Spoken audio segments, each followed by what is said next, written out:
Welcome to the Dynasty365 show. I am Stacy Perez. We have got Tyler Hiles in the house with us, and making his Dynasty365 debut down here in the corner, we've got the Dynasty Deviant, Mr. Chris Burns. Welcome to the show, Chris. Awesome. And our special guest here tonight, we have got a high-stakes fantasy football guru joining us in the form of Mr. Adam Krutwurst. You guys know him from Full-Time Fantasy. You know him from the DeepEnd podcast. And tonight we are going to be doing a deep dive into the NFL wide receiver dynamic duos. Let's do it.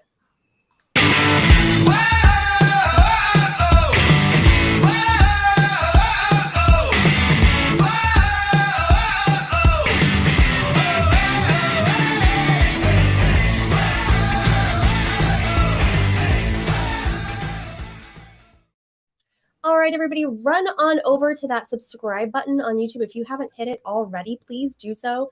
Make sure that you are checking out all of our content here at Fantasy and Frames on our website and all of our social media. Guys, Tyler, Chris, how are you guys doing? Oh, man, I am wonderful, and I appreciate you asking me, Stacy. I'm still a little upset at you for putting in the wide receiver duos as a suggestion for a top group in the NFL of Christian Watson and Romeo Doubs. That was the most homerish move I've ever seen in my life. Homer pick, and I have no regrets, none whatsoever. Chris, how are you? Welcome to the show. We are so happy to have you. All right, so our special guest tonight, I want to welcome in Adam Krutwurst. And guys, make sure you are giving him a follow right here on the screen. You can see at Adam_Krutwurst. Guys, he is a high-stakes fantasy football analyst with Full-Time Fantasy. He's a co-host of the DeepEnd podcast. And he's one of the biggest Bills fans I know. Adam, thank you so much for spending your evening with us. How are you doing tonight? I am doing great. I already learned. Are you a Packers fan? Is that what I'm learning tonight? Did you not know this? How do I know your baseball team and your hockey team, and I don't know your full? Yeah, it's so awesome. Random. Yeah, it is so random. So now the Dubs thing all makes sense. Yeah, Romeo Dupes, it all makes sense now. All coming full circle now. Oh my goodness. So tell the people where they can find all of your content. Yeah, most of my stuff's over at Full-Time Fantasy in conjunction with the FFWC Fantasy Football World Championships. I'm doing podcasts with them probably 3 times a week, doing some high stakes articles over there, and also doing the DeepEnd podcast with Mike Shope at DeepEnd FF1. And so, just pumping out, podcasts 3, 4, 5, sometimes 6 nights a week here. It's time. You know what I mean? We were pumping them out in January and we couldn't wait for this time of year. And now it's like, oh my gosh, it's so busy. Right. And now all of a sudden it's like, oh my God, it's almost August. Well, because now we got a draft. Like I'm doing a draft after this show. Like I feel like I'm drafting every night. It's just so much fun. Right. We're just really suffering over here. Like, I gotta do a podcast. I got to draft. First world problems. 100%. Hello to Albert, who's over in the chat. Guys, everybody else listening, if you are have some questions for us tonight, want to get on into that chat and throw us some of your comments and questions, we would love to get to them. Guys, so this is our friendly banter part of the show before we get started. And this is where I ask all you guys a really random question just to get us started. So since we're talking about famous duos, like dream teams, if you will, I want everybody to give me their number one duo, and I don't care what it is. I don't care if it's a food combination, a music combo, a TV show, movie, doesn't matter what it is. I want to know what your number one duo is. If we had more time, we'd power rank them, but we don't. Adam, you're up. So for food, I probably put way too much thought into this today for these combos, but for food, it's probably peanut butter and Nutella for me. A little, you guys got to try that if you haven't tried that yet. And then underrated might be Simon and Garfunkel. Are they underrated? I feel like I was playing some music in the car today for my kids, knowing that I was coming on this.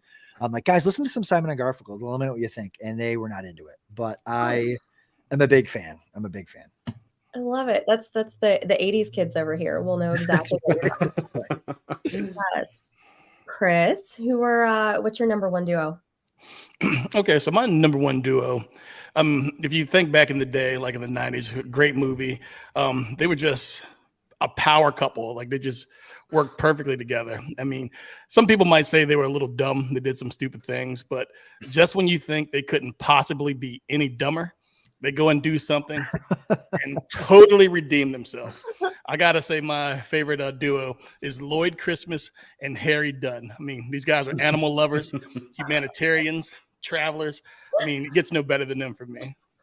I love that pick so much. And when I saw this on the show sheet, it reminded me of years ago, Tony Romo doing his for his first year broadcasting. And he said the quote that's right behind you, that so you're saying there's a chance. And poor Jim Nantz didn't even get it. It just went right over his head. And I remember laughing out loud, watching that. And I was like, oh, Tony's a man of the people. I love it. Oh my goodness. All right. So I'm going to go, and then Tyler, we're going to get to yours. So Adam, I think we are right on the same page here, because I picked chocolate and peanut butter as my number one duo. I can't have anything better than chocolate and peanut butter. That's my favorite thing, hands down, without a doubt. Also honorable mention, 80s music duo, Hall & Oates. Love some Hall & Oates. So good. So good. So those are mine. Ooh. Tyler, bring it on home. All right. I have seen this movie upwards of, and I'm not exaggerating here, I think 70 or 80 times. When I lived in college with two of my buddies, we did not have cable because we were broke, and we owned one DVD, and we just watched Inglourious Bastards over and over and over again. So my dynamic duo is Lieutenant Aldo Rain and Sergeant Donnie Donowitz, the Bear Jew. Oh my goodness. I mean, the least controversial thing you can do is kill Nazis, right? Yeah. Sure. And they were absolute professionals at it, and they were hilarious, and I love that movie, and I could watch it again right now. I gotta tell you, I didn't see that coming. So one choice. Hey, I just pulled that out of midair, Yeah, and I can't go against my favorite movie ever. No. All right, guys. So actually, before we get into our wide receivers, guys, we kind of have breaking news. I mean, really, it just happened this weekend, but I want to get everybody's takes on DeAndre Hopkins going to Tennessee. How does this affect fantasy value for the rest of the team? Does it not? Adam, what are your thoughts on Tennessee's newest acquisition? Yeah, I think, I mean, as a Bills fan, I'm annoyed because, I mean, not that the Bills had a ton of money to pay him, but in fact, they came out and said, hey, we don't have any money, but if you want to come here, we'd be happy to have you type deal.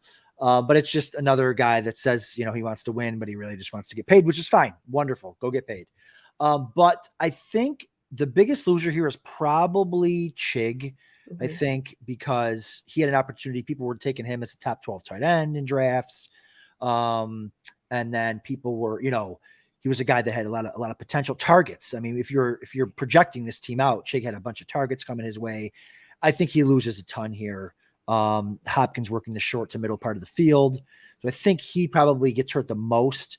And I think the slight winner here might be the big dog, Derrick Henry. I think that having an offense that's better, that's more efficient, that they're on the field more, having less loaded boxes, I think will definitely help him kind of preserve him and give him obviously bigger lanes to run through, because the Titans O-line isn't as good as it used to be. And so I think that having that little bit of pressure off of him is certainly going to help. Definitely. Tyler, any new thoughts on the new signing? Slightly different, but pretty much in the same vein as Adam. I'm a big believer in the team approach and the entire unit approach at wide receiver. It's not just cold hard opportunity like at the running back position, which if that's what you get, that's what you get. When you have people to pull coverage away from you, I think it's a good thing, especially when he's not taking targets from anyone. He's coming in and he's granting the Titans the gift of not having to play Nick Westbrook, Akine, and Kyle Phillips 900 snaps this year. That is a good thing for that team and that offense. He's not going to touch Treylon Burks' snaps. He's not going to touch Chig's snaps. Maybe he affects Chig's targets a little bit, but I think overall this is a good thing for this offense. But as Adam alluded to, this is all going to rest on that offensive line, because that offensive line was a mess, an absolute disaster last year. And the only way they're going to be even passable is if Peter Skoronski comes out as a rookie and he plays at a Pro Bowl level. And one of these guys named Jordan Ruse or Jordan Brewer or I think that's Andrew Brewer. I think I Freudian slipped on that name in my notes. But yeah, Andrew Brewer. Yeah. And then failed Andre Dillard. Like, I'm worried about this offensive line. I think they can hold up a little bit. Overall, I think this is a good thing for the offense. And it's a good thing for DeAndre Hopkins that he went to a place with a competent quarterback in Ryan Tannehill. Now, that said, if Will Levis plays, we're all in trouble. Do you think that that's like the definitive, like Tannehill's the starter and it's his job to lose? Is that what that means? Yes. Yeah, I think so. I do want to circle back real quick. The big winner here is actually it's Ryan Tannehill, but nobody cares because he went from being undrafted to maybe you could take him as a QB2 now in Superflex. Yeah. But I think this move also shows, that's a great question, Stacy, is who's the starter? I think it's definitely Tannehill now because they're playing to win, right? Yeah. They're not. So you put the veteran in there who's won games and won the division before. Yeah, exactly. Well, Chris, I don't know how you're going to follow up the Dumb and Dumber take, but it's all yours. Go for it. I agree with what Adam and Tyler said to kick it off. I think a lot of people are worried about what this is going to do to Treylon Burks. And I really don't think that Nuke is going to nerf Burks too much. I think it all really depends on what your expectations were for Burks going into this season. Like, I think that Hopkins, he has more left in the tank than Julio did when Julio got there, because everybody's trying to make that comparison. It's where Andre Johnson went to die. It's where Julio went to die. Hopkins still has more in the tank than they did. Like in Arizona last year, he commanded 25% of the target share after that suspension. And that Arizona team was discombobulated is, like a nice way of putting that. He's a possession receiver that is going to be there like when Tannehill needs him. He's got strong hands. He's going to, really help out Burks a little bit by not having to be the sole feature.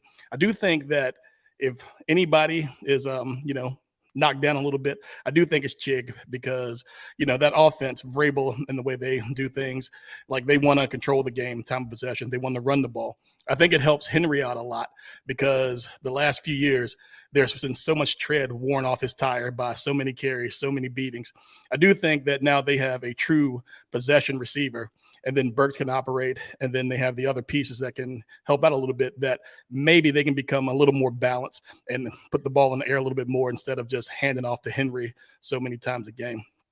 So. Yeah. I definitely think I agree with everything you guys just said. And I think if there is a loser, it's probably Chig, especially how he's getting drafted is kind of like that late sleeper. If you pass on all the, elite tight ends and want to grab somebody later in the draft, he may not be quite the darling that he was last week. All right, guys. So like I said, tonight's topic is we're going to be talking about dynamic duos because a few weeks ago we did a show where we compared our favorite players to superheroes. So it kind of got me thinking, like, why don't we spend a little bit more time talking about some of those dynamic duos at that wide receiver position? Because as I was thinking about it, I was kind of thinking, well, there's Hill and Waddle and Chase and Higgins and so many that kind of go together. So we're going to rank them out by tiers. We're going to see how they stack up to one another and find out who's most likely to haunt the dreams of those NFL defensive coordinators. So first off, we have several options. I'm going to tell you guys here are contestants, okay, to the show this evening. So, and these are in no particular order. We've got Jamar Chase, T. Higgins. We have got Tyreek Hill, Jalen Waddle, Deebo Samuel, Brandon Ayuk, Mike Evans, Chris Godwin, DK Metcalf, Tyler Lockett, Calvin Ridley, Christian Kirk, Keenan Allen, Mike Williams, Cortland Sutton, Jerry Jeudy, Terry McLaurin, and Jahan Dotson, or Jahan Dotson, as he's been known to be called, Deontay Johnson, George Pickens. We also have some honorable mentions. I don't know if we'll get to these guys or not. I just threw them in here. Other teams that I could think of. We've got Stephon Diggs, Gabe Dave, Justin Jefferson, Jordan Addison, maybe that's next year's dynamic duo. Who knows? It's a little too early. Christian Watson, Romeo Doubs as the homer pick. Absolutely. I don't think we're talking about them at all. Nope. That's okay. That's all right. This is the airtime they got, that quick little couple seconds. So tier 1, Chris, I want you to tell me, is anybody making it? Well, I know Tyler's going to make an argument for somebody other than Chase and Higgins and Hill and Waddle, but Chris, tell me, why are these guys kind of the cream of the crop? Like, why are they the top of our dynamic duos? Okay, so Chase and Higgins and Hill and Waddle, like they really are like the cream of the crop. I mean, cream of the crop of dynamic duos. Like they are that peanut butter and jelly, or that peanut butter and chocolate, or that Harry and Lloyd. Just because there's so many things. Like, let's start off with Cincinnati. Cincinnati has gone 2 years in a row deep in the playoffs, making the Super Bowl, making the AFC Championship game. I mean, and they really are a strong team. They have a dynamic passing game. Like Pro Football Focus ranked them, gave them the 6th best offensive grade last year and the number 1 passing grade. Both of those receivers, Higgins and Chase, both had over 100 targets and over 1,000 yards apiece, with Chase having 127 targets for 1,046 yards and 9 touchdowns on top of that. And then Higgins, not to be outdone, he had 104 receptions, but he had 1,029 yards and he had 7 touchdowns. You got Joe Burrow there, like Joe Cool. Like this guy, I think he's ascending. I think he's getting better. I don't think we've seen the best of him yet. He threw for 4,500 yards, 35 touchdowns. And he was dropping back and throwing it 38 times a game. And then if you also look at that offensive line, like they put a group together last year. The continuity wasn't really there. And so he suffered 41 sacks. I think that number is going to go down some this year. And if he has less sacks, I think that's more opportunity for him to put the ball in the air and find either Chase or find Higgins. Not to mention that AFC, it's like every offensive weapon wants to hang out in the AFC right now. So I think it's going to be a lot of scoring. And with a lot of scoring just comes shootouts. And that's always good. You look at Miami. Similar to Cincinnati in that it's a very dynamic offense, a very dynamic passing game. Last year, PFF gave the Dolphins the 7th best offensive grade, and they had the 6th best passing grade. And this is even with Tua missing, 4 games. He missed 4 games. He missed a half against Cincinnati, and he missed the 4th quarter against the Packers. And even with Skylar Thompson and I'm blanking, Teddy Bridgewater behind, they still put up numbers. Like Tyreek Hill, 119 catches for 1,710 yards. That's impressive, with 7 touchdowns. And Waddle, even though his receptions dipped a little bit from his rookie season, he still had 75 catches, 1,356 yards, and 8 touchdowns. And, I mean, that's just great. And then what Mike McDaniels is doing there, it's going to be the 2nd year in the system where – Tua hasn't had the same offensive coordinator since he's been in the league. So this is going to be a plus for them. They've added even more speed. Like they got Devon A-Chain to add to that speed in the backfield. They brought in Braxton Berrios and then Chosen Anderson, who can stretch the field a little bit. So now, exactly. So now Miami can not only stretch the field vertically, but they can widen the field, go sideline to sideline with a speed with A-Chain. And that just makes a timing quarterback like Tua have bigger windows to put the ball in. And with his accuracy, they could be dangerous. The biggest thing is going to be whether Tua stays healthy. I think a lot of people are worried about that. But I kind of think that, Tua's been doing judo and he's got a bigger helmet. So he's trying to stay on the field. And I think he's going to be healthy this year. And if you just look at all 4 of those guys are great, values, you need to get them. They're on your team. They're going to put up points. They've proven that they can put up points regardless who's behind center. So they're going to be good for redraft, going to be good for Dynasty also.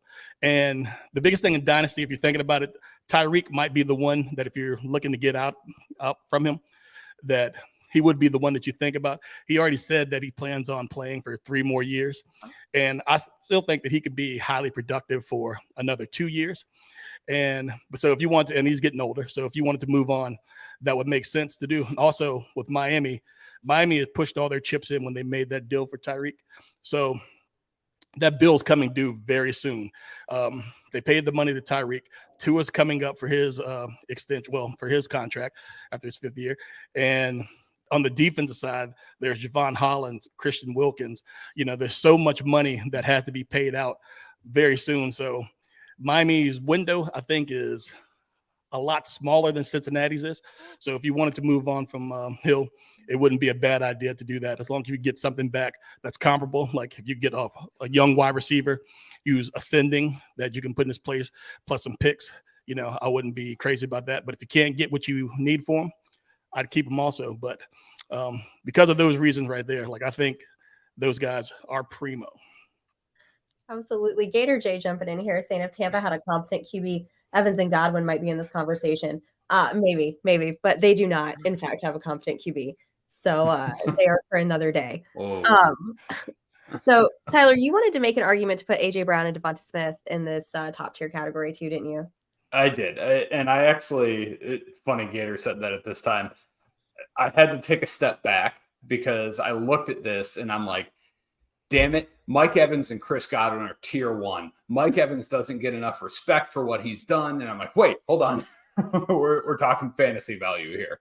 And as sad as it makes me, they cannot be in this conversation. No. But the duo who can is easily A.J. Brown and Devonta Smith. And the exact argument that Chris just made for Tyreek Hill of having only 3 years left, according to him in his career, 2 years of high-level production, he bumps that duo down below A.J. Brown and Devonta Smith for me. A.J. Brown and Devonta Smith have a solid offensive coach in Nick Sirianni. They have Jalen Hurts, who's just getting better, who just signed a massive deal, and they have a fantastic running game to support them, and offense and a front office that knows what they need to do. They didn't bring in a wide receiver 3 because they have Dallas Goedert. They didn't want to take away targets from those two guys. They are making every single effort they can to give them all the production, all the targets that they can possibly want or need. So if we're talking dynasty value here, I think the easy top pick is Jamar Chase and T. Higgins, but then right behind them is A.J. Brown and Devonta Smith. And to be entirely honest with you, I know I've been kind of saying this a while, and people might come for me with this take, but Devonta Smith might be the wide receiver 1 on that team in fantasy. I'm not sure yet. Why would you, Tyler? We made it 10 minutes and nobody said it. I was ready to pound that, and you just stole it from me. Yes. Mic drop. But okay, well, continue. Tell me why he's going to be the number 1 on the team. Yeah, I mean, he might be. Listen, I know we don't care much right now about draft capital, but the guy's been a stud his whole life. He had super high draft capital, higher draft capital than A.J. Brown. He comes in here. What's he done his first 2 years? He's done nothing but smash his first 2 years. He might be better than A.J. Brown. I'm right there with Tyler. I think the Eagles are probably my number 1 over the Bengals and the Dolphins. So those would be the two, right? Chase and Higgins, Waddle and Tyreek. The thing that takes Waddle and Tyreek out for me is Tua. I just think that he's fine. But the injury is just like it's the simplest little falls that these concussions are happening. And that's what happens when you have a head injury. It's not his fault. It's just the way that it is. So I just don't trust that and the Mike White thing. So they're like a notch below for me. So it's between the Bengals and the Eagles. And I just think the talent there is Devonta Smith and A.J. Brown. Quarterbacks are probably, I would give the edge to Burrow, because when you're a receiver, you want more of a drop back passing quarterback. So that would be Burrow. So I give him the edge over Hurts, because a lot of his value comes from his rushing. But for Dynasty, I think I like the Eagles more because Higgins is a free agent next year, I think. And so I think that we don't know where he's going to land. He could stay with Cincinnati and that would be awesome. But Chris was saying the bill's coming due for them too. I mean, Burrow's been paid. We got Chase, but then Higgins is going to want to be paid too. And then you got to have other pieces on that team as well. So Higgins could, the grass isn't always greener on the other side. He could leave. So from dynasty perspective, I like the Eagles. And from this year's perspective, I probably like the Eagles too. Yeah, absolutely. Well, okay. So Adam, we're going to keep it with you. So tell me give me a duo that would fall into that second tier. Yeah. I mean, here's the thing. To me, there's a lot of trios that fall into the second tier. Like I like the duos that we have of Metcalf and like Jackson Smith and Jigba, but you also have, Tyler Lockett there, which I think is like an interesting thing. But I think if you're looking at like second tier, you usually have like a really good receiver and like an average receiver. So I do, this is a little bit of a homer pick, but I do like Diggs and Gabe Davis only because like Gabe Davis's role most likely isn't going to change. Now last year, Allen, people forget, Allen was like the number one fantasy core. If he doesn't miss that Bengals game at the end of the year, he finishes as QB1 for the third straight year with a busted elbow. Like almost the same injury that knocked out Brock Purdy is an injury that Josh Allen played through the entire season. So he's coming in healthy. And Gabe Davis had a high ankle sprain like during practice week 2. So he wasn't playing healthy either. So I think, last year Gabe Davis was going like round 3, round 4. Like his role isn't really going to change most likely. So if he can be healthy, Josh Allen can be healthy. I like him to take the step that everyone thought he was going to take last year. And so I really like that duo. It's kind of a tier 2 duo this year. Going forward, maybe not as much because Diggs is getting a little bit older. But if Gabe Davis resigns and you get 2 more good years out of Stephon Diggs, I think that's a good dynasty team there as well. Nice, I like it. All right, and we love homer picks here on Dynasty. We're all about that. Just like Tyler's got his Gary Barnett jersey in the background over here. Like yes, that out in the chat there. For sure. So Tyler, tell us who's a tier 2 duo for you. All right, so I'm just gonna dig my grave deeper here because I'm just gonna double down. I've been tooting the Christian Kirk horn for a while. So my tier 2 duo is Calvin Ridley and Christian Kirk. I'm very excited for them this year. I believe in Calvin Ridley. That is the crux of this argument. A lot of people are very concerned about him coming off and not playing for a while. He was injured in 2021, didn't play in 2022 because of a suspension. He was really damn good in 2020. I mean, he was incredible, and I believe in him to come back, and he's going to be healthy. He's going to be 100%, and he's going to be ready to go. Christian Kirk, wide receiver 11 last year. He is going to get the exact same amount of work. All of Calvin Ridley's work is going to come from the 81 targets that Marvin Jones vacated, as well as the 100 plus that for some ungodly reason Zay Jones received. So that's where all of that work is coming from. And the big thing here is looking at this group, I would say the easy tier 1 of quarterbacks is Joe Burrow. And then I think Justin Herbert can be put in there. We haven't got to the Chargers yet. I don't know if we will. They're pretty far down the list for me, wide receiver duo wise. But there is absolutely no reason Trevor Lawrence won't be discussed in the same breath as Joe Burrow and Justin Herbert after this year.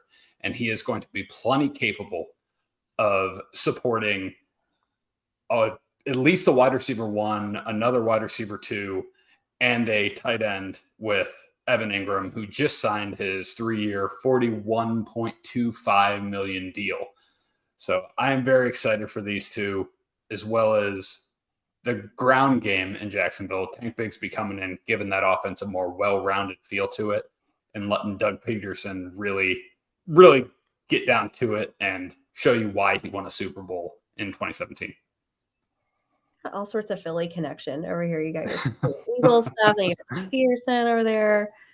All right, guys. Well, I'm going to get as far away from that side of the country as we can. I'm going to go DK Metcalf and Tyler Lockett as my group, my second tier duo over here. And maybe next year, maybe this time next year, we're talking about them as a trifecta, right? With JSN added in there. But I didn't add him because we just don't know yet. So, so there's that. Our other Chris B from Fantasy and Points jumping into the chat. Love to see it, Jorge. We see you in there too. Yeah. So we don't really know what they're, where JSN is going to end up. We think we all know, but we don't know yet. So we'll come back to this next year and see how he fits in, if it's a trifecta or if they kick Tyler Lockett out and it's just him and DK. But DK's 25, right? And so he's right in his prime. You've got Lockett, who is 30, and we all know that that's when receivers, get their AARP card. So this might, like I said, this might be the last year that we have them ranked this high before we know what happens next year. But Last year, these two accounted for 248 targets, which was nearly half of the entire team's targets last year. DK had a total of 230 PPR points. Lockett had 241. So the two of them are just absolute machines. Are those numbers repeatable is something that I was thinking about for this year. And potentially, I think, yeah, it is repeatable.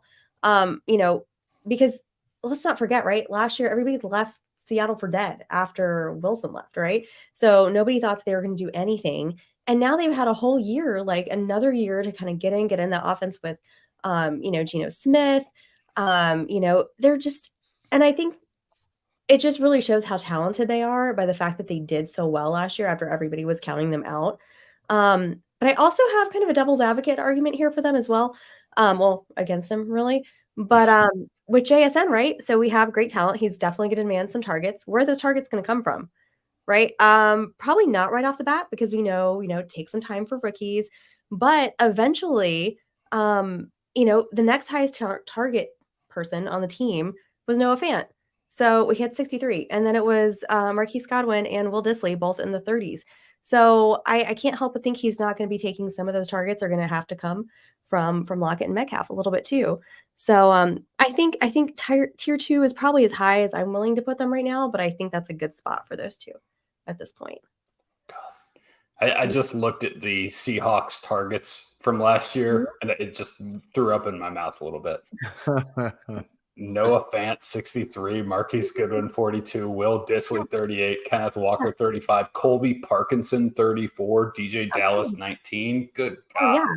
Oh, and don't forget they added my boy Zach Charbonnet. So, we got, yeah. Oh. Tyler loves Zach Charbonnet so much. I tend to think he's going to play a bigger role in that offense. But anywho, so that is my take. So I want to move on to tier 3. And I want to hear from Chris. Chris, give me a tier 3 receiver duo. Okay, so a tier 3 receiver duo from the list. So we've talked about the highs. We talked about the great duos, the Batman and Robins. These guys are not that. I'm picking Cortland Sutton and Jerry Jeudy. They're more like Chip and Dale, from the Rescue Rangers back in the day versus Batman and Robin. And it really depends on how this year can be. Like, was last year an aberration, or is this just what's going to happen? There's some concerns, the injury concerns, consistency concerns, and the play of the quarterback, Russell Wilson. So all three of them, Sutton, Jeudy, and Russ, they all missed 2 games. They came out to an extremely slow start, poor play calling, poor management. Hackett, I don't know if he was just over his head as a head coach, but the product they were putting out there in the field just was kind of brutal to watch. And I think, maybe it's over-hypered. I mean, just hyped up more just because they had so many nationally televised games early in the season, and the product was just bad. Low volume. Between the two of them, Jerry Jeudy, he had 100 targets. Cortland Sutton only had 106 targets. Jeudy, he did do what he could. He started coming on later on the season, 987 yards and 6 touchdowns. Well, Cortland Sutton, 830 yards and 2 touchdowns. So it was kind of brutal to watch. And then, so their value has tanked a little bit during the season. So where they're being drafted, it could be, something that they could have a little bounce. I think a couple reasons for optimism. I think Sean Payton is going to be a coaching upgrade.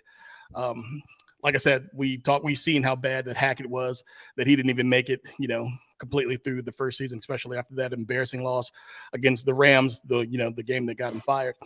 But, so Sean Payton, he has had time where he's, had high volume offenses. The Denver offense last year, their PFF, passing grade was 9th worst in the league. Sean Payton's going to come in. He's creative and scheming to getting people open. I think back in 2016 when that Saints team where Brandon Cooks had 1,173 yards and 8 touchdowns. Michael Thomas was breaking out. He had 92 catches for 1,137 yards and 9 touchdowns. And a lot of people forget, but Willie Snead even had almost 900 yards and 4 touchdowns on that team. And then after they go, then Michael Thomas becomes, some people call slant boy. Alvin Kamara got in there. So Sean Payton, he's getting these guys in spaces. Now, I do understand that he was calling these plays for a Hall of Fame quarterback in Drew Brees, and Russell Wilson, looking how he played last year, is not that.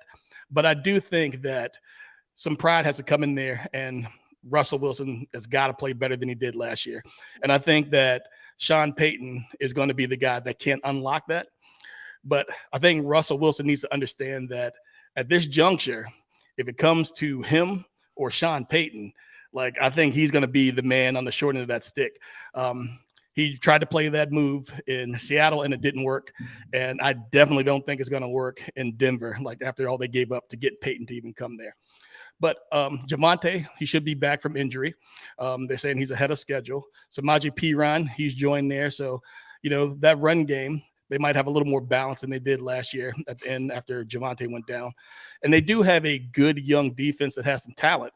And that might help them a little bit to where, they don't have to score 40 points a game because the defense is giving up, a lot like a revolving door. And as I said earlier, the AFC West, it could have some track meets, like the Kansas City Chiefs. Patty Mahomes and his guys are going to do their thing. We all know that. But then the Chargers, I think the Chargers are going to be very interesting this year with Kellen Moore coming in as their new offensive coordinator. I think he's going to get more vertical and less dump offs to Eckler. So I think that they're going to try some different things. And I really think that that division could have some scoring. Now, we all thought that was going to happen last year, before the season, oh man, it's going to be, just a firework division. And it was not. But I'm thinking that this year it could be different than what it was. And for that reason, I put them in tier 3. They're kind of like pseudo tier 3. If someone put them in tier 4, I really wouldn't argue with it, just because what we seen last year was so bad that I think that they're going to go up. I think it's going to be a little bump, and we'll see what happens with that. Well, Chris, you definitely got the chat stirred up about Rescue Rangers. And we got some Monterey Jack in Chalupa Batman's life there. Yes. Very underrated, just total banger of a theme show song, by the way, too. Absolutely. If you guys don't remember the Rescue Rangers song. Stacey, I've got to give a shout out to my guy, Jamie Parog. I apologize for probably not pronouncing that correctly. Wrong one. I forgot it's mirrored. Jerome Ford. He bought me this jersey. He said, I think a month ago, when I stand for Jerome Ford as a sleeper pick, he said, I'm getting you a Jerome Ford jersey. Last week, that thing showed up, and it is beautiful. So thank you, Jamie.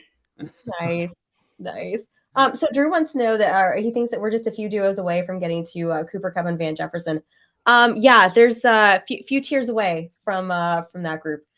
Drew, we may not get to them tonight. But Adam, I want to hear who's in your tier 3. Yeah, I don't know if this is too low, too high. I'm a big old fat Elijah Moore fan. And I just think that this Browns duo here, Amari Cooper and Elijah Moore. I like Tyler's answer to this question better, but I didn't want to steal his thunder, even though he stole mine earlier. But I'll let him talk about his guys. But Amari Cooper, Elijah Moore. Amari Cooper's only 29. So for Dynasty purposes, he's not, and he's just consistent, steady Eddie. But Elijah Moore, I still his rookie year was really good with the worst quarterback we've ever seen. Zach Wilson is historically horrible at everything that you've ever seen, in any analytic, any stat, anything that you look up, leadership, all of it, just awful. Not getting moms. I was going to say, I don't know about everything, Adam. Yeah, that is true. Moms hide your mothers, But Elijah Moore's just real, and I just can't get over, outside of him being really good, having a great rookie year. Yes, last year you got to throw that out because the Jets locker room is a mess. That team was a mess. Elijah Moore was like, hey, I just want the ball. And they chose the quarterback over the receiver. Fine, whatever.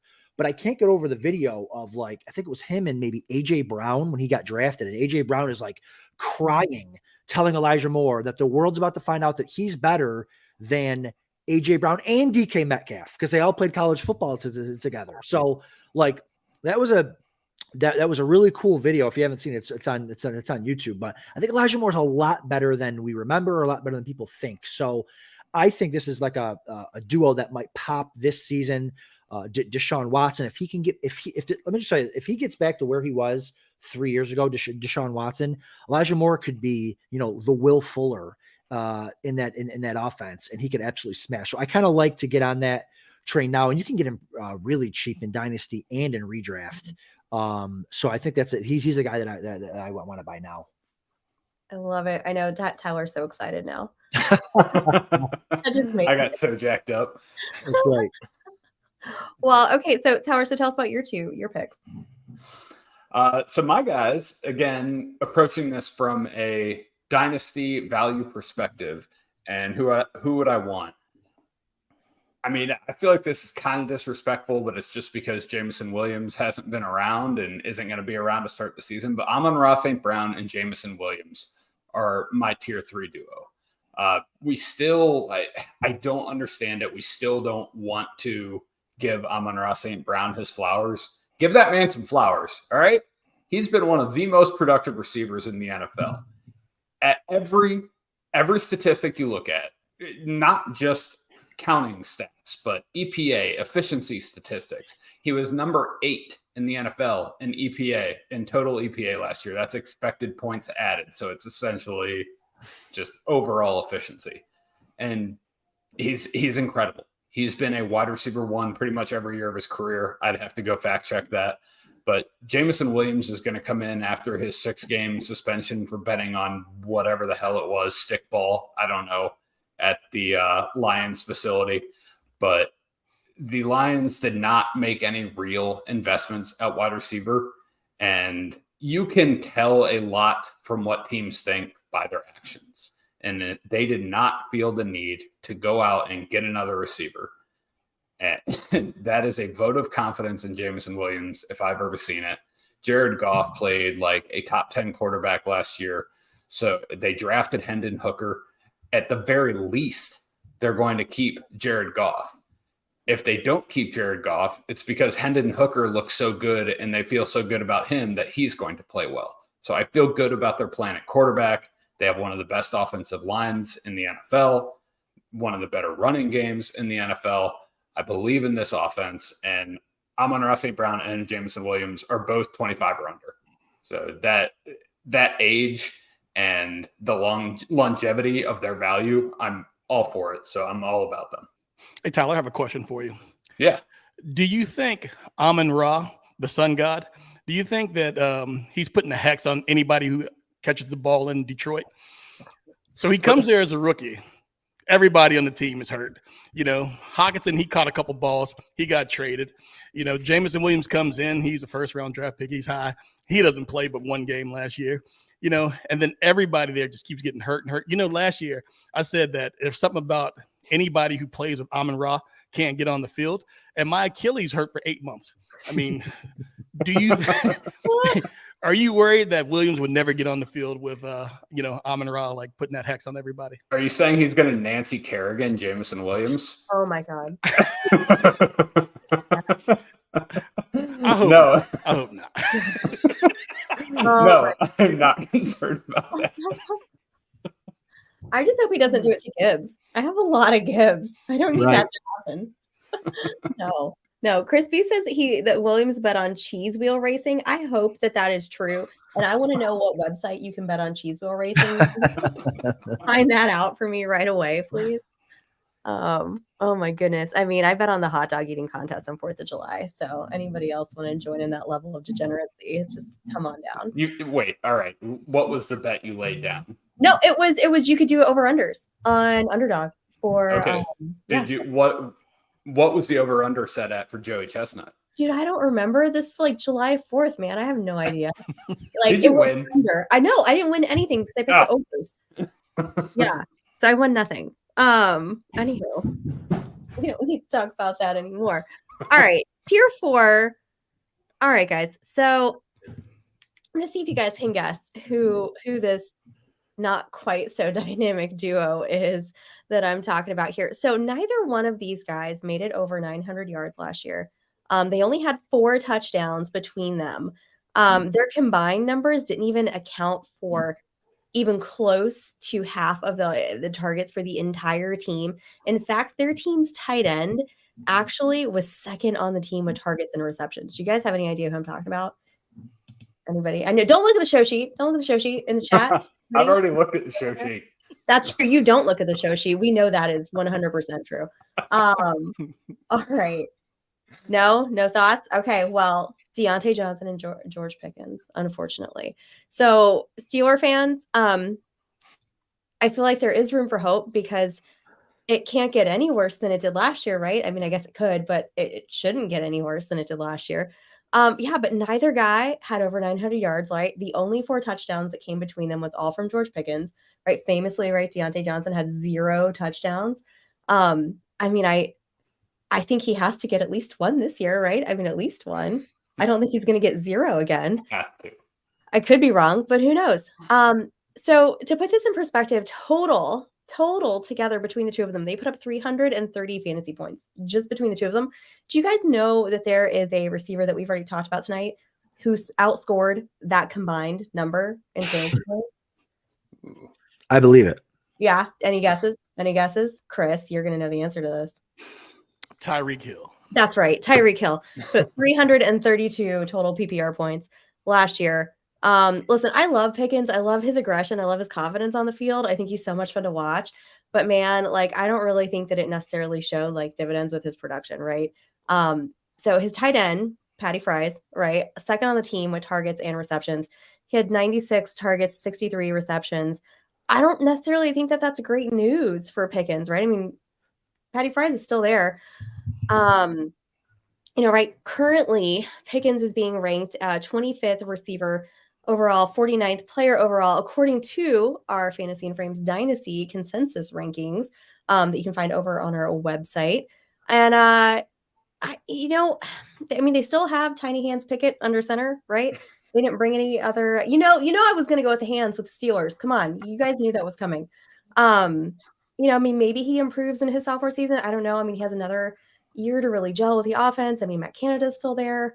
I don't know. At the end of the day, I don't think either one of these guys is really striking any fear into the hearts of defenders on the other side of the ball. It was a pretty dismal year last year if you're a Steelers fan. So that's why they are in the tier 4 for me with these guys. And somebody in the chat asked me earlier how big somebody else's hands were, and I got to tell you, they're not as big as Darnell Washington's. For sure. I'm trying to scroll back to find it. One of you guys was being snarky in the chat. You know who you were. Anyway, so Adam, I'm sure it was. There we go. So, Angie says, okay, since it's safe space, she's going to admit that she also bet the overs on the hot dog eating contest. Thank you. Yeah, exactly. It rained, it postponed. Yes, 100%. They did. I remember that now. Thank you, Angie, for bringing that back up. That's right. They did refund it. So I didn't lose money. So I actually got my cash back. So. It was Zach Charbonnet, Stacy. Zach Charbonnet's hands. Right. Yeah. Sharps. Thank you. Thank you, Adam. Always looking out. Yeah. So, I don't know how big Zach Charbonnet's hands are, but I know they're not the size of Darnell Washington's, which is 11 inches. If anybody was wondering. No one says. So, Adam, who's in your bottom of the barrel, like receiver duos out of this group? And don't say Christian Watson and Romeo Doubs. Listen, first of all, it wouldn't even be Romeo Doubs as the second receiver that it would be Jalen Reed would be the guy that I would have. And I actually kind of like the idea of that. There's just tier 4. Are we talking about tier 4 out of the ones that you had listed? Well, you can pick anybody who you think is going to be like your last like group that you're looking at. Yeah. I mean, because the list is kind of a jumbled mess. We already decided. I think, and because so much can go into the receiving position, like, are they good? How's the offense? How's the quarterback? Like, I don't know if they're a tier 4, but Evans and Godwin, I don't think we mentioned them earlier, just because the quarterback is so bad. And he's probably an okay game manager, but Baker Mayfield, but when we're talking like Godwin will probably be okay. But Evans relies on, big plays down the field. He relies on touchdown luck, right? And having quarterbacks that can be efficient and score down in the red zone and stuff like that. And it's just not Baker Mayfield's game. And I feel like Evans is a prime trade candidate, I feel like, where he can be a guy that's, he's, a borderline Hall of Fame receiver. He's 29, 1,000 yards every year of his career, double-digit touchdowns 3 or 4 times, has won a Super Bowl. He might be like, it's time to move on and go compete somewhere else. So, but I think that, if they're there all year and if this offense can be just okay, if this O-line can get better, I mean, they lost so many linemen to injury last year. One retired in his prime, and then they lost 2 during the preseason. They were really scrambling. So, it could be a little bit more efficient just from the quarterback having more time to throw. And Baker did show flashes last year with the Rams. But they would be much higher. They would be like a tier 2 guys for me if they had even like a Geno Smith at quarterback. But so I think Evans and Godwin are probably my tier 4 guys out of this group. Yeah, I mean, that makes such a huge difference. I mean, they're obviously 2 immensely talented receivers, but they just don't have anybody back there under center to throw to them. Yeah. It's going to be a rough year in Tampa. I don't foresee more boat parades for us for a while. But Tyler, I hate that you put McLaurin and Dotson on here. Like, that hurts my heart, but tell us why. Why does it hurt your heart? Because I love Dotson. I love Dotson this year. I think he's fantastic. And I think they're tier 4. Really undervalued. They're my number 9 wide receiver duo in the NFL. Don't let that hurt your heart. Well, how many tiers are there? I didn't know how many. Just 4. We're just doing 4 tonight. No, but I mean, how many would there be? Like 7, 8, 9? I'd say 7 or 8. So I ranked 15, and I have 5 tiers in there. Gotcha. Okay. Yeah. My tier 5 is actually, I'm sorry, Chris, Jerry Jeudy, Cortland Sutton, Mike Williams, Keenan Allen, Stephon Diggs, Gabe Davis. Sorry, Adam. I mean, I won't argue with you. But yeah, in my tier 4, my number 9 ranked wide receiver duo. So I feel really good about these guys, Terry McLaurin and Jahan Dotson. McLaurin, 4.3 thousand receiving yards in the last 5 years. He's only played 4 of the last 5 years. He's in the top 20 in receiving yards in the NFL in the last 5 years, and he didn't play a season. He has had nothing but dumpster fires at quarterback, and he's been productive regardless, no matter what. The dude just knows how to play wide receiver, and he's going to continue that for another 3 years. Jahan Dotson, I felt really good about him last year. I think we all did after he came in and just kind of showed out and caught a lot of touchdowns and really played well and caught touchdowns from Taylor Heineke and Carson Wentz. And I don't think he caught one from Sam Howell last year. But the only reason they are this low for me in 9, because I think their talent is higher than 9, is their quarterback situation. They've got a team that is dedicated for some reason to letting Sam Howell try to be their starter. That's probably going to take a month or so. But once that ship has sailed, you have Jacoby Brissett back there, who had Amari Cooper as the wide receiver 8 before he sat out last year. He was playing some fantastic football. So, quite frankly, Brissett's probably the best quarterback that Terry McLaurin is ever going to have played with in his career. And after that, with the change in ownership of the Washington team, with the hopeful, I don't think it's official yet, with the hopeful change in ownership of the Washington football team, I have a feeling they're going to want to make a big splash at quarterback next year. Ron Rivera is probably going to be gone. They're going to want to really bump up that offense, whether it's promoting Eric Bieniemy or finding another offensive head coach. And do they trade up and go for Caleb Williams and Drake May? Do they make a splash and trade for Kyler? I don't know, but I think they have some moves in their future to improve that quarterback position and improve the dynasty value of Terry McLaurin and Jahan Dotson. So I really like these guys this year and going forward. I like it. So I see in the show sheet here, do you think you've got Kyler in here? You think they go after Kyler? I looked at it and just have them down for they are going to make a move. They're going to make some kind of a splash. I think they're going to win too many games to be in the top 5 or 10 drafting because their defense is solid. They have 2 very good wide receivers. They have a solid running game.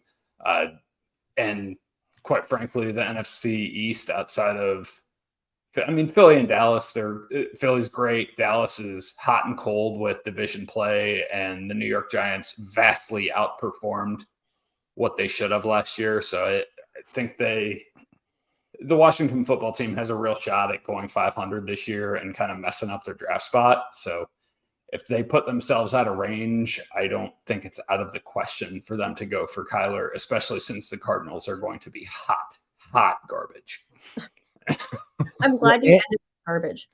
Well, that's right. And they have the Texans for first round pick. Like they could have the top 2 picks in the NFL draft. Like there's no way they're not leaving that with Caleb Williams. I mean, I like a Caleb Williams. I'd like to go bet, next year's hot dog eating contest. And if Kyler Murray will be a Cardinal next year, like right now, because I don't think he will. You keep hearing like the contract's impossible to move, but I don't know. Teams figure it out, man. I could. It's not impossible. No, right. I've looked at it. I could see him moving for sure. I mean, they did it. They did it before. They took a first round quarterback. He stunk, and they went and drafted Kyler Murray. Mm-hmm. Exactly. All right. So our last question, because they had 4 tiers. I figured that's all we were going to be able to get through in our time tonight. So I have a next question, and this is going to be just for Adam. So Adam, a couple years ago, I met you at a big payback draft at the Kentucky Fantasy Football State Championship in Louisville, where I was helping facilitate that draft, and you were drafting.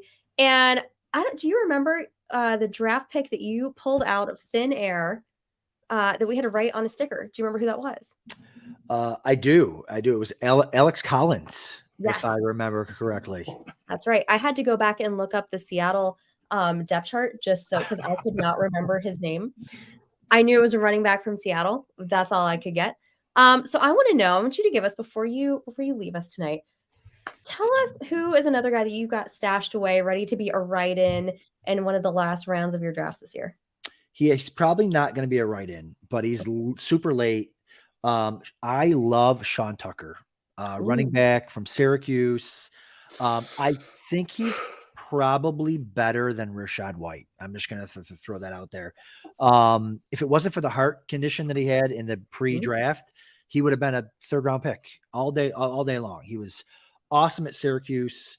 And so like he did his own little personal combine, which wasn't very impressive. Nobody believed just 40-yard dash time because I think his buddy was doing it. Was timing it, but he could if he makes he could just go in there and straight out outplay Rachaad White. So he's a guy that I am taking everywhere as my last running back. Even as a handcuff guy, because if he makes the team, I think he'll have something to say there. So Sean Tucker is my Alex Collins this year. And I think Alex Collins did something, by the way, that year, because I remember DMing you Alex Collins with 10 exclamation points. He must have had it was one of those Seahawks games where everybody was hurt and he was the only running back left. And he probably had a touchdown or something. Oh yeah. Because I remember because he ended up being the waiver wire darling. Everybody trying to spend all their waiver wire money on Alex Collins at the end. And you're sitting there, he's been on my roster the whole time.